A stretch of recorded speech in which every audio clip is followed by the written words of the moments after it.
আল্লামা সাঈদের জীবনের দুইটা স্বপ্ন শুধু পূরণ হয়নি, বাকি যত স্বপ্ন তিনি দেখেছিলেন আল্লাহ সবগুলো পূরণ করেছেন। সারা জীবন দোয়া করতেন, আল্লাহুম্মা ইন্নী আসআলুকা শাহাদাতান ফি সাবিলিক, হে আল্লাহ আমি তোমার রাস্তায় শাহাদতের মরণ চাই। আমি 3 বছর তার পাশের ছেলে ছিলাম, খালি মাঝখানে একটা দেওয়াল ছিল, উনি 1 নম্বরে আমি 4 নম্বরে। একদিন আল্লাহর এই বান্দার সাথে দেখা হয়েছিল 10 মিনিটের জন্য হাসপাতালে। আমি যে বললাম যে হুজুর আমাকে চিনতে পারছে? কে?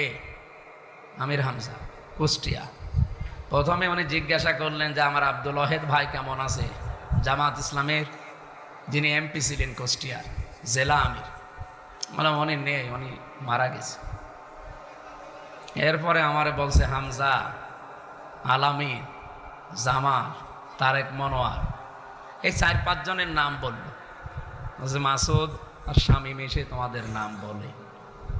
আমার 2টা কথা আমার ভালোভাবে এখনো মনে আছে। মাথায় হাত দিয়া বললাম একটু দোয়া করে, যেহেতু 10 মিনিট পরে তো সিরিয়াল আমাদের।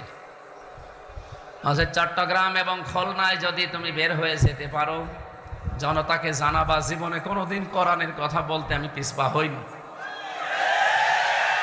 তোমাকেও বললাম যদি বের হতে পারো কোনোদিন কোরআনের কথা বলতে পিছপা হবা না।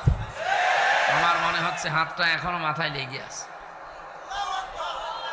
তার জীবনের 2টা স্বপ্ন শুধু পূরণ হয়নি, তিনি বলেছিলেন চর্মচোখে আমি কোরআনের রাজ বাংলাদেশে কায়েম হয়েছে এটা যেন দেখে যেতে পারি। উনি পারেননি, পেরেছেন। আর একটা স্বপ্ন ছিল এই ময়দানে উনি কিয়ামত পর্যন্ত শুয়ে থাকতে চেয়েছিলেন। খুলনার যে জালেমগুলোর কারণে এখানে থাকতে দিল না, কই তারা কোথায় আছে? আমি আসার সময় শুনছিলাম তাদের বাড়ি ঘর আর নেই, সব মিশে গেছে।